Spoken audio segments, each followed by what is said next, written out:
Well, this is exciting, guys. We've got all three of you here to talk about expertise in your life. Cheryl, I'm going to start with you. You come from a PT background, health, lifestyle. You've been amongst it. I always see you down at the pool putting in the time and the energy, but early on in the year, it's hard to get going. How do you find the energy to start the new year well? Well, for me personally, it's kind of well established in my life.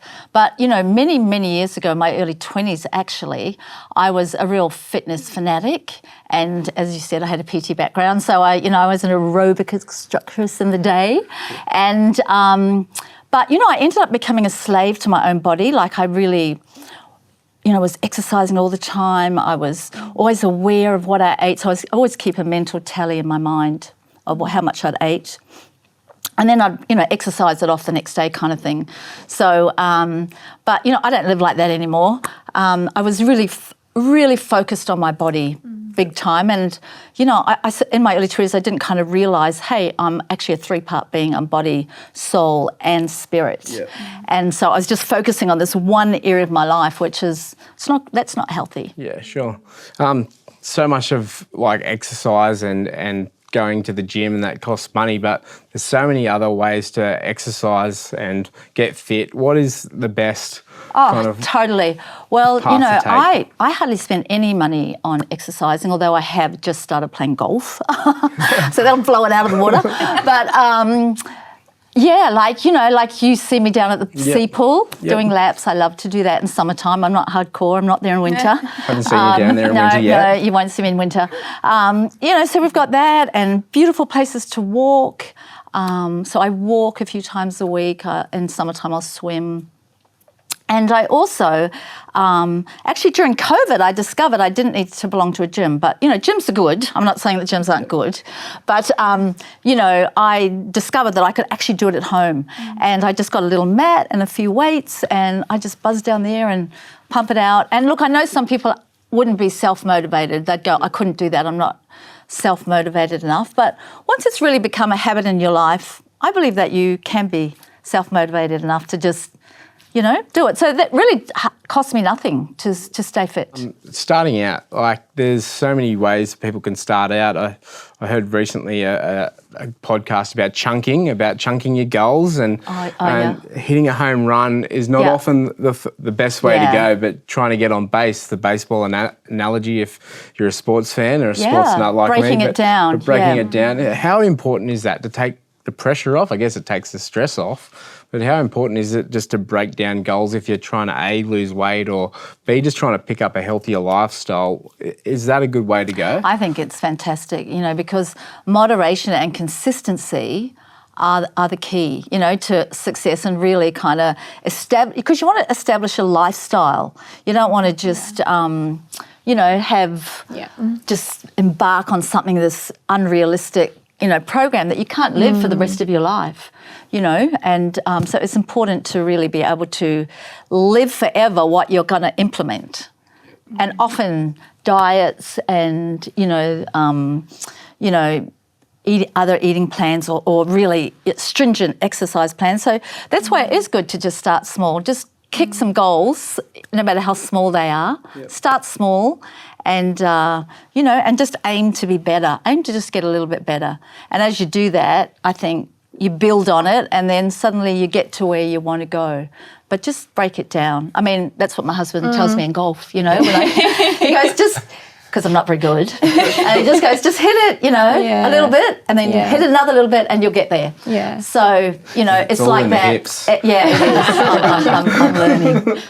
So it's like that. And otherwise we just end up giving up and go, it's all too hard. It's too restrictive, isn't it? Yeah. There's too many boundaries locking us in and we feel like rules and regulations, and you can't live those long term. So you end up throwing out the baby with the bathwater, I think.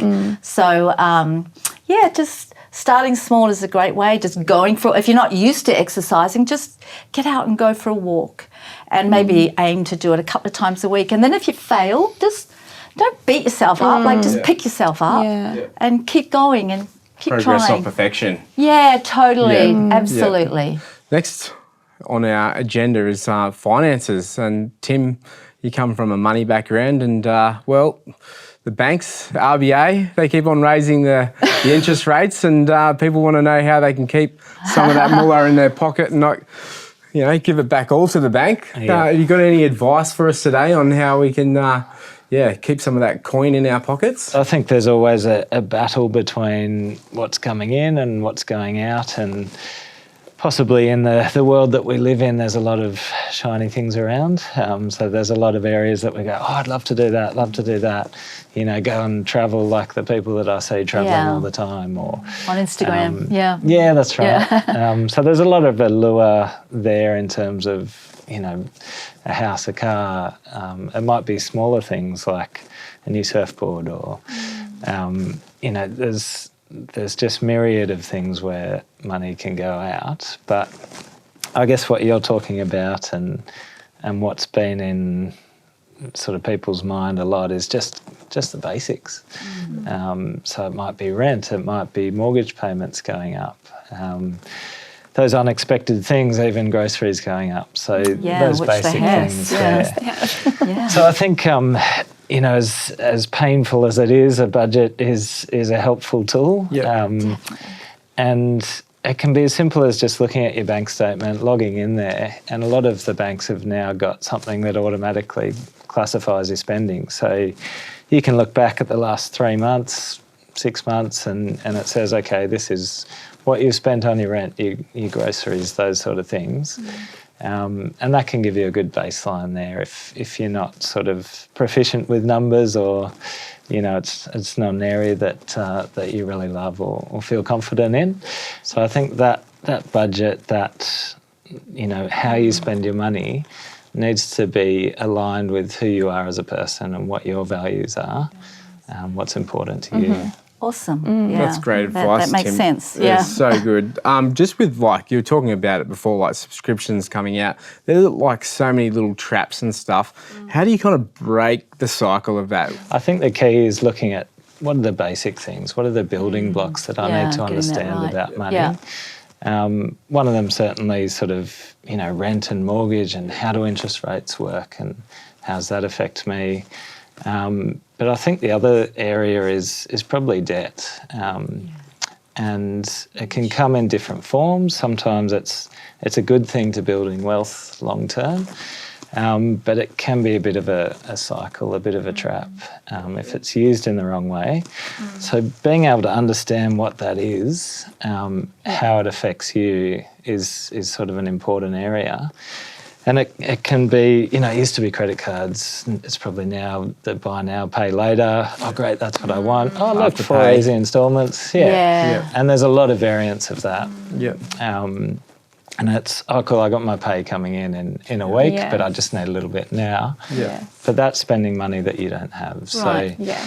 So probably one of those chunks to try and get to in 2023 is having a bit of cash buffer behind you.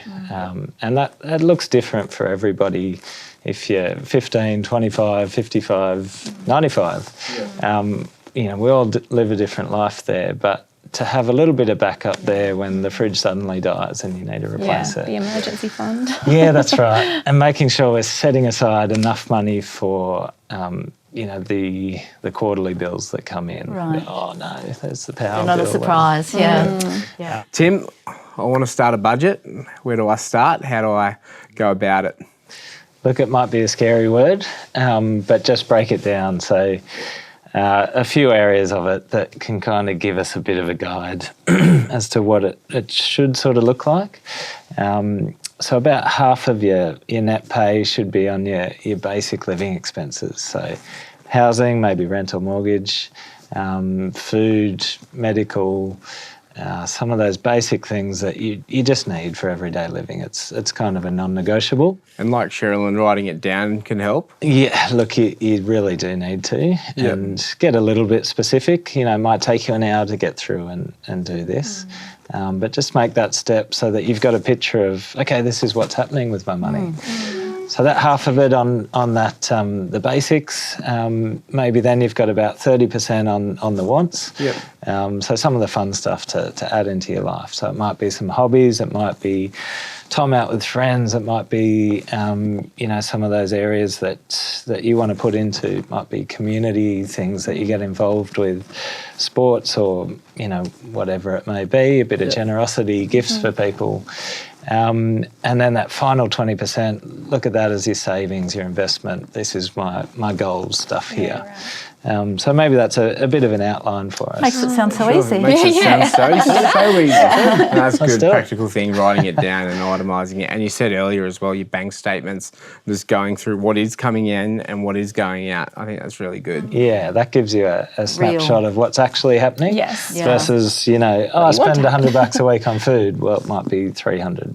Yeah. So, that's kind of the truth. Yeah. And yeah, look, just be kind to yourself in it and give yourself a bit of leeway. Yep.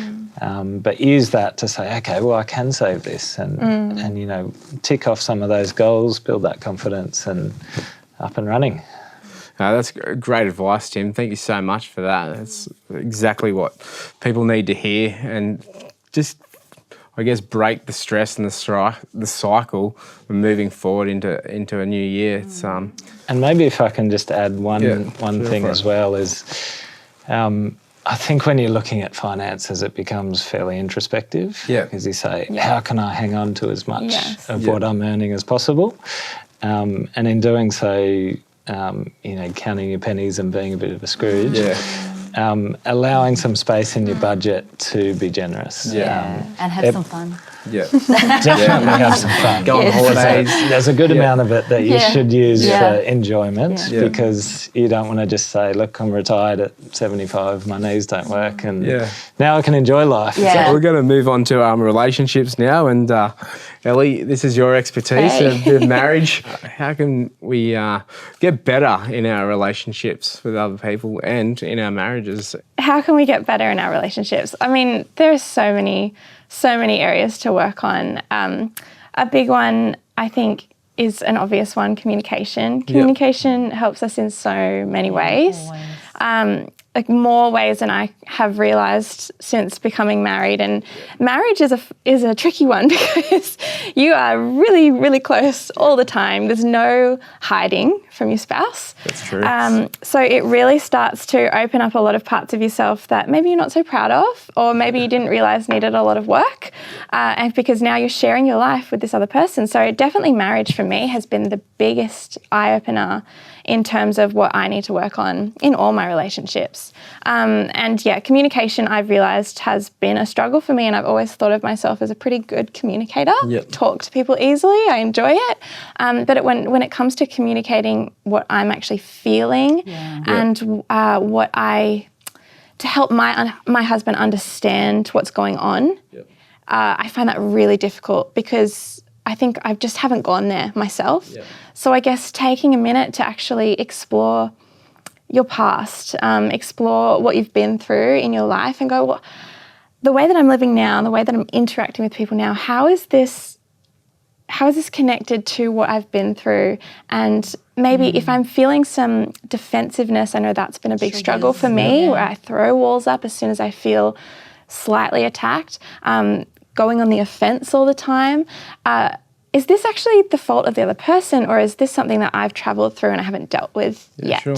So actually discovering that, and that can be a really, really hard journey. It might be something that you want to do with a professional or with a really trusted friend or relative, because it can be really difficult to go back into that place. But understanding, yourself, where you've come from, why you are the way you are, who you've been created to be, and then being able to communicate that in a safe place with the person you're in a relationship with. That's where you're going to see a lot of growth, I think. And equally understanding them as well. So you have to... I've heard that to be understood is the greatest form of intimacy, and I really stand by that because there's, that level of connection that you feel when someone truly understands who you are, where you've come from, your perspective, and they're just ready to hold you in that. that feels really, really good. And That's a brave place to go to, though, isn't it? It is. It's scary. It's really scary. Even with your spouse, it can be really scary. So it's definitely not something to take lightly, but it will grow you and your relationship really beautifully. Totally. That's so good. That's really amazing advice. People have different ideas. We're in a very progressive world, which can be a little bit like restrictive sometimes in delivering your thoughts and how you feel about a topic or something. What's one of the best ways you can kind of deal with a conflict in the workplace or in a relationship with someone who doesn't probably see eye to eye with you? The best thing that I've heard, to be honest, has been, it's this little image that I was given, and often when we're facing conflict, we have one person standing on this side and one person standing on this side, and then you have your problem right in the middle. And so these people are facing the problem but from opposite ends. And so the problem begins to cloud their vision of the other person. They become irrelevant. It's just this thing that's between you, and you're fighting each other to try and fix this thing.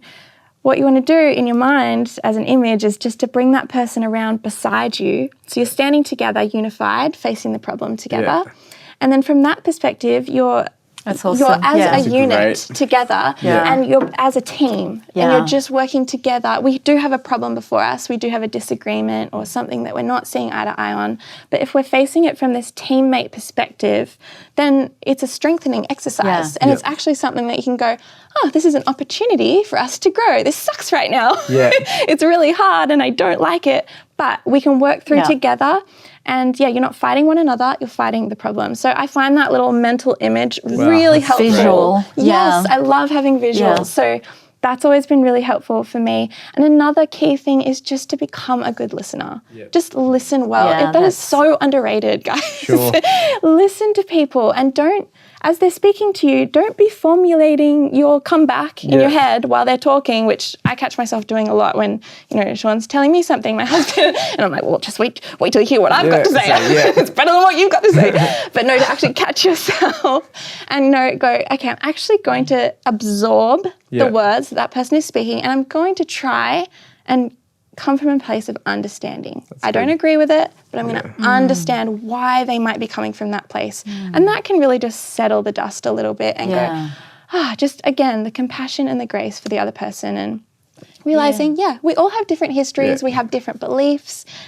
We can love one another through it. We just have to slow down, not be so quick to speak, be really good at listening. Like we've got 2 ears, 1 mouth. 2 ears, 1 mouth, exactly. I love that. That's awesome.